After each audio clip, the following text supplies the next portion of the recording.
Avec vous. Lecture de l'Évangile de Jésus-Christ selon saint Jean. En ce temps-là, Jésus disait à ses disciples: « Moi, je suis la vraie vigne, et mon Père est le vigneron. Tout sarment qui est en moi, mais qui ne porte pas de fruit, mon Père l'enlève. Tout sarment qui porte du fruit, il le purifie en le taillant pour qu'il en porte davantage. Mais vous, déjà vous voici purifiés grâce à la parole que je vous ai dite. Demeurez en moi comme moi en vous. De même que le sarment ne peut pas porter de fruit par lui-même s'il ne demeure pas sur la vigne. De même vous non plus, si vous ne demeurez pas en moi. Moi, je suis la vigne, et vous, les sarments. Celui qui demeure en moi et en qui je demeure, celui-là porte beaucoup de fruits. Car en dehors de moi, vous ne pouvez rien faire. Si quelqu'un ne demeure pas en moi, il est comme le sarment jeté dehors et il se dessèche. Les sarments secs, on les ramasse, on les jette au feu et ils brûlent. Si vous demeurez en moi et que mes paroles demeurent en vous, demandez tout ce que vous voulez, et cela se réalisera pour vous. Ce qui fait la gloire de mon Père, c'est que vous portiez beaucoup de fruits, et que vous soyez pour moi des disciples. Acclamons la parole de Dieu. Louange à toi, Seigneur Jésus. Alléluia.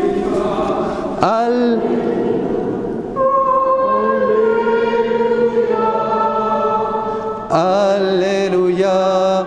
Alléluia. Alléluia.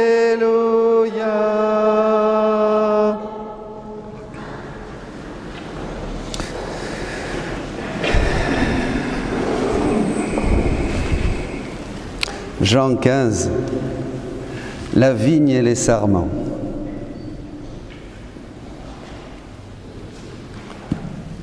Nous sommes dans une terre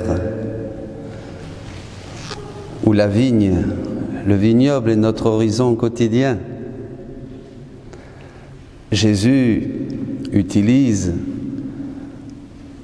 avec les choses de ce monde, les éléments de ce monde, des comparaisons pour nous faire saisir les réalités célestes. Il dit qu'au début il était obligé de prendre des choses très matérielles, adaptées à notre langage, mais que maintenant, dans le livre du ciel, il parle de manière beaucoup plus élevée. Mais en fait, c'est la continuité de ce qui était commencé dans l'Évangile. L'évangile de la rédemption, l'évangile, la bonne nouvelle de Dieu, ressuscité d'entre les morts, l'évangile du royaume de la divine volonté, comme lui-même le dit. Alors, cette parabole est extraordinaire.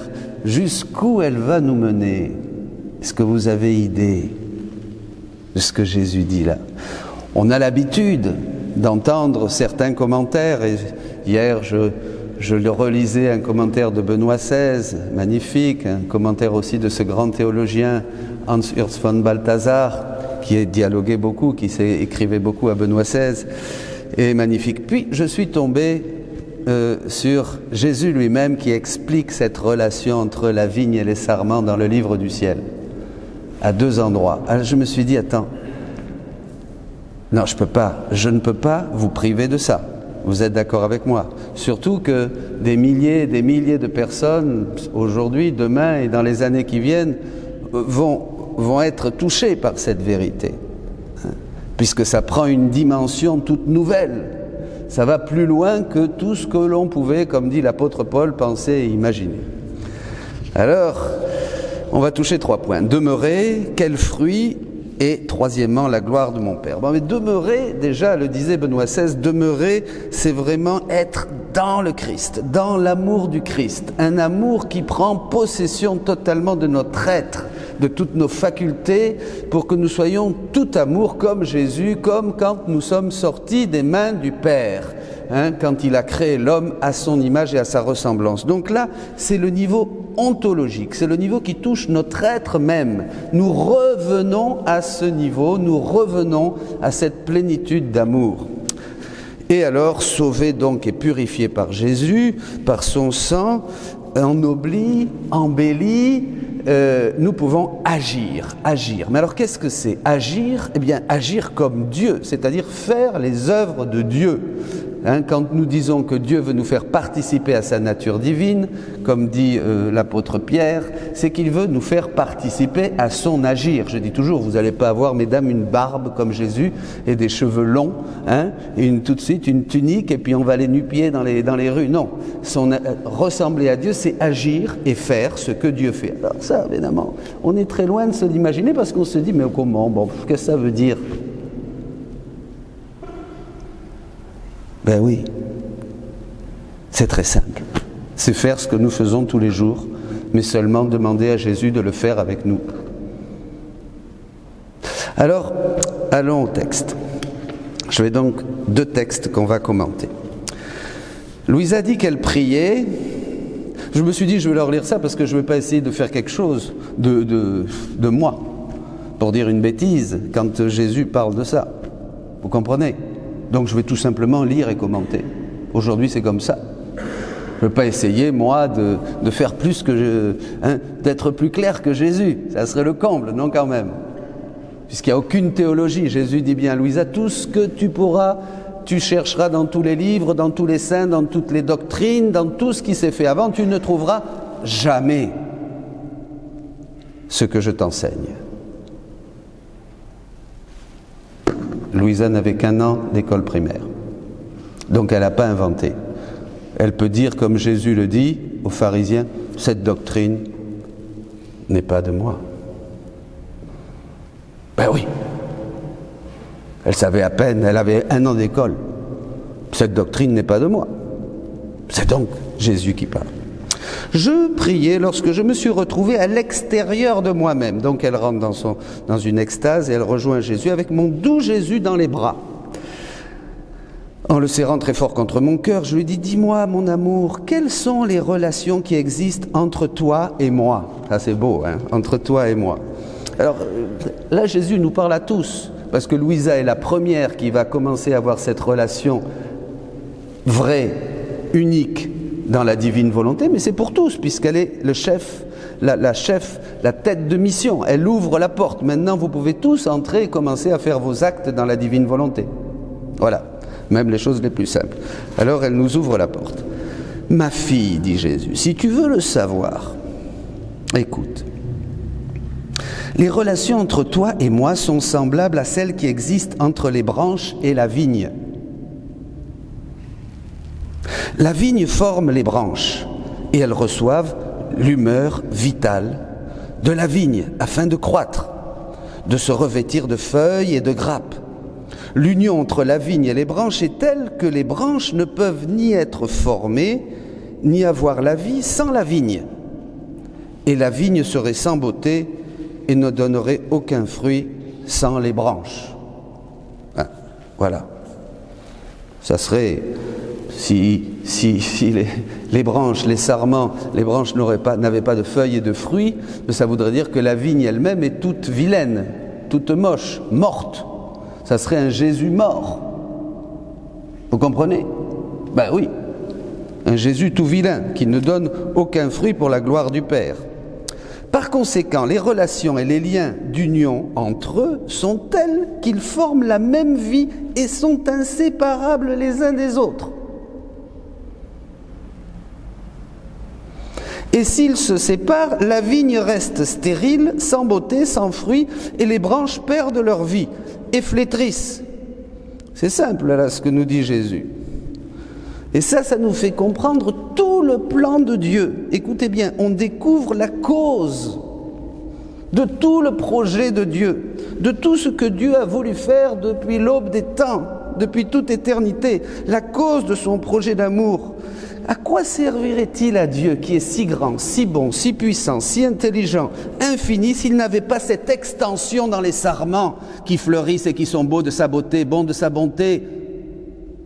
À quoi ça servirait? À rien. Donc voyez déjà, Dieu, il voulait que les sarments reflètent, resplendissent. Vous, les sarments, Jésus a été semé. Donc ça c'est déjà, voyez, on voit le plan de Dieu ici. Des sarments qui manifestent tout ce qu'il est, tout son être. Vous imaginez un Dieu qui dépose tout ce qu'il est dans sa propre humanité, c'est-à-dire Jésus. Alors le Père, mais la Trinité dépose tout dans l'humanité du Christ, et Jésus n'obtient pour résultat qu'un Jésus sans fruit, un Jésus stérile, un Jésus qui ne donne rien au Père. Ça va pas, ça. Si Dieu met tout dans l'humanité de Jésus, c'est pour que Jésus donne du fruit. Et le fruit que peut donner Jésus, c'est nous. Un Jésus, une vigne sèche et sans fruit. Un Jésus qui ne peut pas générer de fruits. C'est-à-dire un Jésus qui ne peut pas reproduire des êtres comme lui. Je suis la vigne, vous êtes les sarments. Un Jésus qui ne pourrait pas glorifier le Père. C'est pas possible ça, Seigneur. Par conséquent, des relations inséparables. Et s'ils se séparent, la vigne reste stérile. D'accord. Or, ton Jésus est la vigne et toi, tu es la branche. Les relations entre toi et moi sont inséparables. Un, le sang qui circule dans nos veines. Une, la volonté. Un, les battements de cœur. Je forme ta vie et tu formes ma gloire. La gloire de mon Père, c'est que vous portiez beaucoup de fruits. Je forme ta vie quand tu vis dans la divine volonté. Et toi, tu formes ma gloire. Je me délecte. Ma gloire est mon fruit. Je me délecte à trouver mon repos à l'ombre des larges feuilles de tes branches. Jésus veut se reposer en lui, en nous. Il veut se reposer en nous, en lui. On va le voir. Et cueillir les raisins de ma vigne et les savourer à ma guise.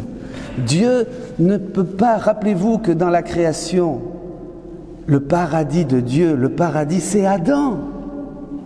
Le paradis de Dieu c'est Adam. Et c'est Adam qui, prenant sa propre volonté, va expulser Dieu du paradis.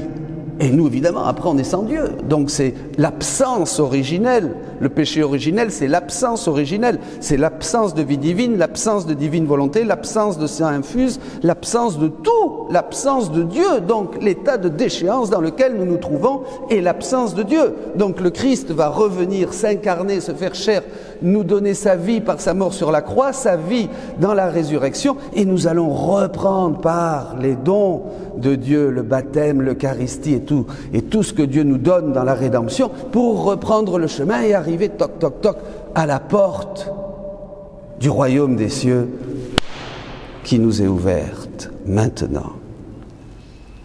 Avec Louisa, la troisième œuvre de Dieu, dit Jésus. Extraordinaire. Je continue. Il veut donc savourer à sa guise tous ses fruits. Père, je suis la vigne, dit Jésus, et je veux communiquer cette vie, cette gloire à mes enfants. C'est ici le plus important, mes amis, écoutez bien. Dieu veut la gloire de tout ce qu'il est. Et cette gloire, il ne peut la recevoir que si les sarments lui rendent ce qu'il est, s'ils fleurissent. Qu'est-ce que c'est la gloire de Dieu? Jésus dit que c'est que nous portions des fruits. Mais c'est que nous portions ces fruits, des fruits divins, des fruits qui sont de lui. Vous comprenez? Ces sarments doivent fleurir, c'est-à-dire nous, vous. C'est son plan d'amour, le plein accomplissement de ce projet. Dieu veut nous nourrir, Dieu veut nourrir ces sarments, leur donner sa vie, les faire grandir pour qu'ils puissent, lui, recevoir et savourer sa propre vie divine provenant des sarments qui sont là. Il veut se délecter de toi. Dieu veut se délecter de toi. Tu veux? Voyez, le plan de Dieu, c'est fou. Il le dit d'ailleurs, je forme ta vie et tu formes ma gloire et mon fruit, et je me délecte.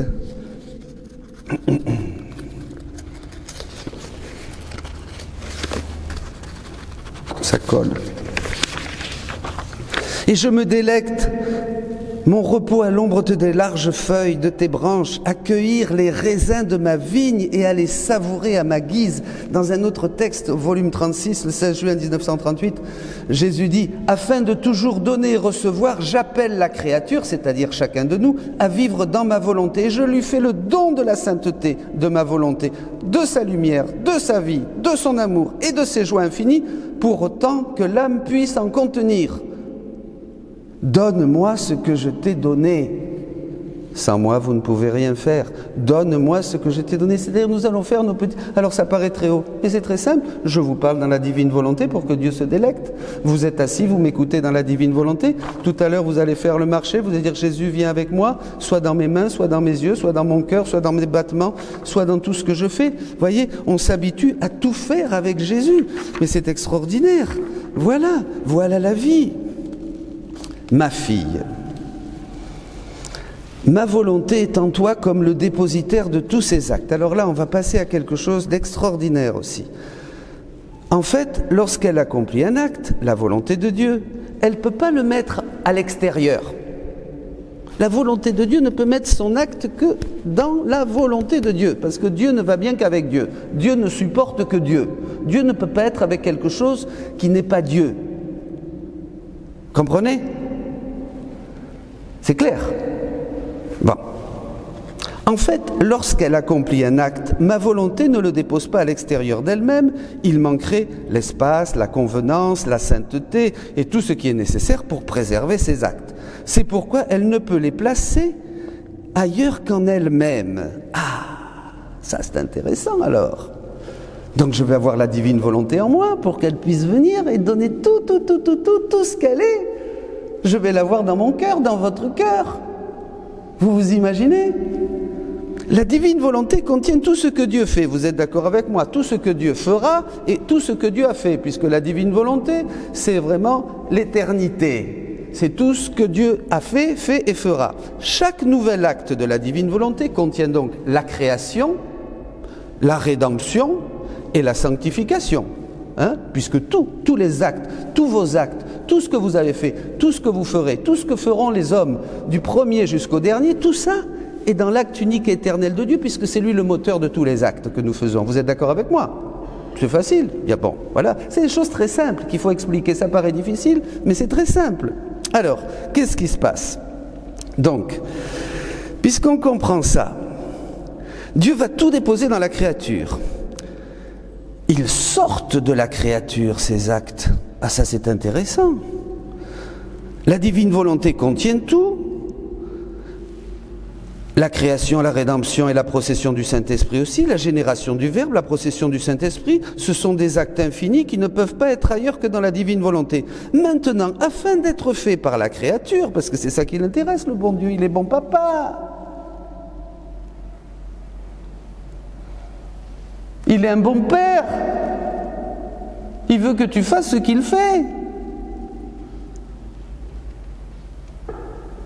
Tout ce qu'on peut avoir, dit Jésus, les prières, les saints, les grâces, les sacrements, l'Eucharistie, tout ça, ça n'a qu'un seul but, que tu puisses donner Dieu à Dieu, que tu puisses faire ce que fait Dieu, dans la création, dans la rédemption, que tu puisses être comme Dieu. C'est ça. Alors, il y a des gens, quand on leur dit ça, vous savez, oh ben non, alors, oh c'est trop. Non, mais moi, c'est pas la réalité, ça. Moi, la réalité, c'est la soupe au potiron, c'est le coup de rouge, c'est ceci, c'est la vie, c'est le compte bancaire et tout ça. Mais non, ça, c'est pas la réalité, ça. C'est l'irréel total, c'est quelque chose qui passe. La réalité, ce sont les choses du ciel. Cherchez les choses du ciel, dit l'apôtre Paul. On a tellement été englués dans le matérialisme qu'on pense que le matérialisme pratique, c'est-à-dire seulement notre petite lorgnette, notre petite vue humaine, c'est la réalité. Ah ben alors, à la bonne heure. Ah, c'est le comble, ça. Vous ne trouvez pas? On est mal, hein, quand même. Hein. Ben non, la réalité vient du Père des Lumières, dit saint Jacques. Tout don parfait descend du Père des Lumières. On est tellement dans les ténèbres comme le gars dans la caverne de Platon qu'on s'est habitué à l'obscurité, aux ténèbres, et quand on voit la lumière, on dit « Oh là là, attention, c'est dangereux !»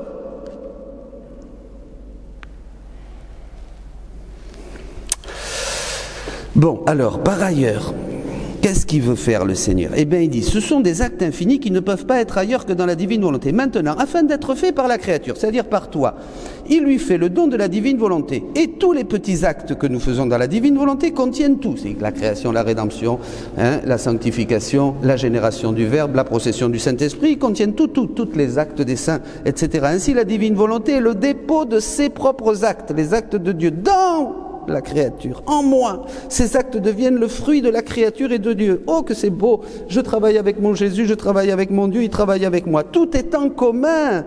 Participer à la nature divine, comme dit saint Pierre, c'est participer à tout l'agir de Dieu. Puisque Dieu est mouvement et vie. C'est formidable, mes amis, tout ça. Que c'est beau. Continuons. Qui pourrait jamais avoir, dit Jésus, l'espace nécessaire pour recevoir tous les cieux avec leurs étoiles, le soleil avec la diffusion de sa lumière, la mer avec l'étendue de ses eaux? Parce que toutes ces choses, dès que nous sommes dans la divine volonté, nous en possédons l'acte créateur. Ce que vous voyez dehors, Dieu l'a créé. Comprenez? Donc nous sommes propriétaires de tout ça. Et c'est pour nous d'ailleurs que tout a été créé.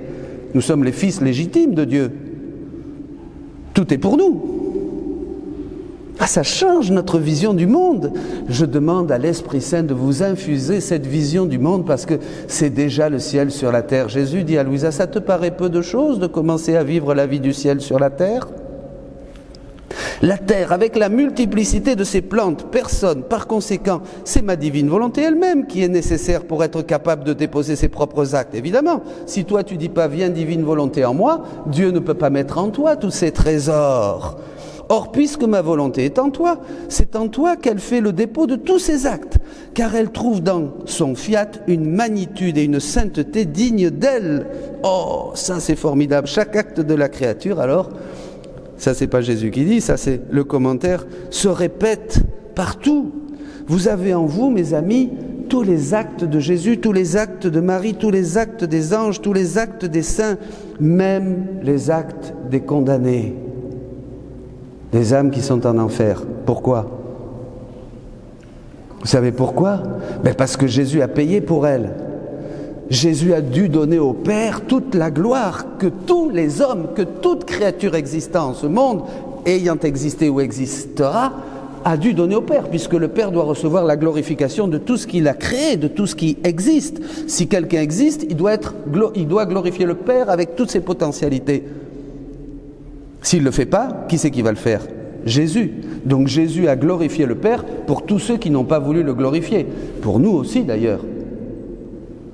C'est ça la restitution. Eh oui, vous voyez ce qu'a fait Jésus. Jésus, il a glorifié le Père pour tout ce que moi je ne l'ai pas glorifié en pensée, en parole, en projet, en dire, en faire.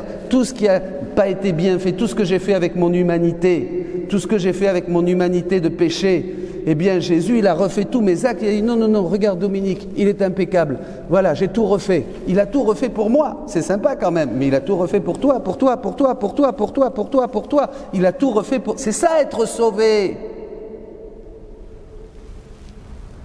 Comprenez?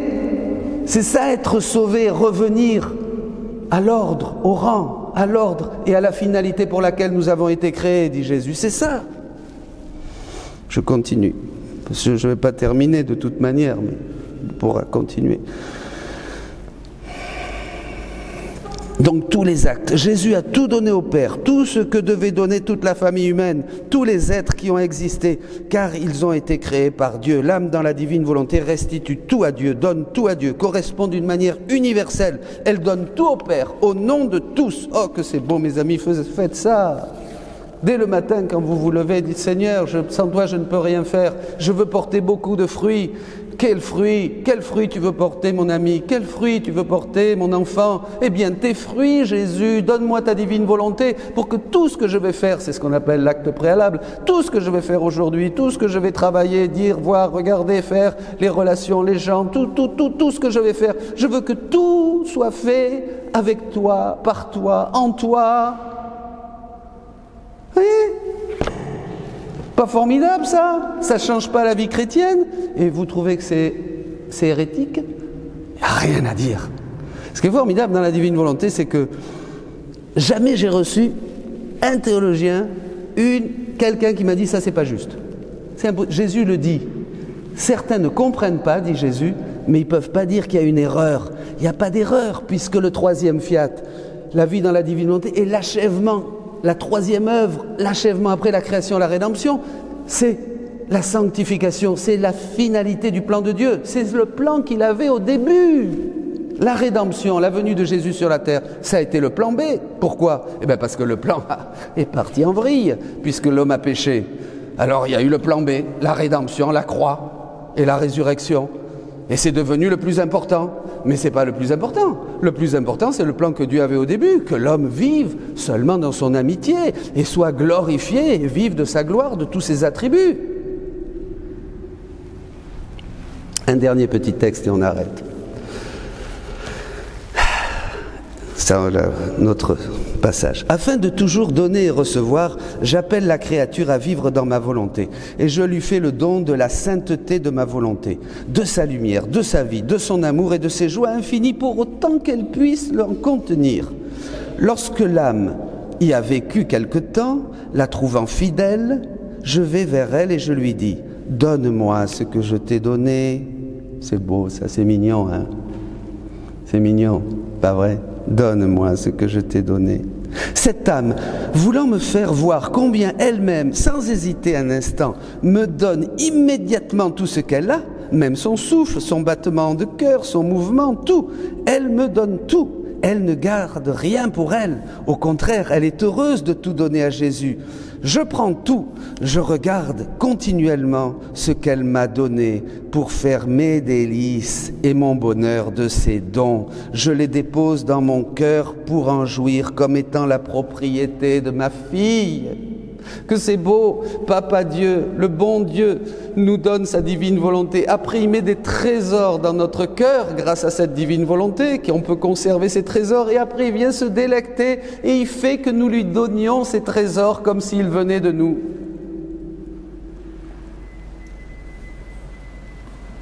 C'est pas génial? Vous comprenez la gloire à laquelle nous sommes appelés? Mais c'est fou! Mais bien sûr que ça dépasse notre compréhension. Il n'y a que par la foi que nous rentrons dans ces choses. C'est pour ça, croyez, dit Jésus aux pharisiens. Croyez! Si vous ne croyez pas, si votre foi est faible, débile, petite, la rachitique, tout ça, ben vous ne comprendrez rien. On va passer notre vie à faire des choses sans comprendre. Mais tout est dévoilé maintenant. Pourquoi nous priver? Mais crois-tu cela? Crois-tu que cela me suffise, dit Dieu? De la part de la créature, je suis satisfait, mais de ma part, jamais. Mon amour ne me laisse jamais en paix. Il enfle, déborde, me fait faire de plus grands excès. Double tout ce qu'elle m'a donné, c'est-à-dire il va dupliquer ce qu'il te donne. Il te donne, mais ça se multiplie en toi à l'infini. Je donne amour, lumière et double sainteté. Je lui remets mon souffle, mon mouvement, ma vie elle-même, de sorte que je respire dans son souffle, j'avance dans son mouvement, j'aime dans son amour. Il n'est rien que je ne fasse en elle. Je ne veux rien faire sans elle. Jésus ne veut rien faire sans toi. Dans l'Évangile, il nous dit aujourd'hui, sans moi, vous ne pouvez rien faire. Mais aussi l'inverse vaut. Il ne veut rien que nous fassions sans lui. J'aurais l'impression de ne pas l'aimer en toutes choses. Et pour mon amour, ce serait insupportable. Je dois tout donner à celle qui m'a tout donné. Et cela te semble-t-il peu de choses? Que ton Jésus te remette sa vie pour te faire vivre avec lui et demander que tu lui remettes la tienne pour que je puisse vivre de toi? Je vous donne la bénédiction à tous. Le Seigneur vous bénisse, que ces vérités du ciel descende au plus profond de votre cœur, que vous découvriez, comme dit l'apôtre, la grandeur, la largeur, la hauteur de l'amour infini de Dieu qui s'est manifesté en Jésus-Christ. Il est venu te chercher dans la tombe. Il t'a conduit jusqu'à cette tombe pour te faire renaître et te faire vivre, te donner maintenant sa divine volonté pour que tout ce qui est à lui soit à toi, qu'il puisse dire non, avec lui j'agis, avec elle j'agis, elle agit, j'agis, nous sommes ensemble, nous sommes inséparables. C'est une inséparabilité pour l'éternité que Dieu donne à ses enfants. Amen. Alléluia. Je vous envoie comme des brebis au milieu des loups. Je vous envoie comme des brebis, je serai toujours avec vous. Je vous envoie comme des brebis au milieu des loups. Je vous envoie comme des brebis, je serai toujours avec vous.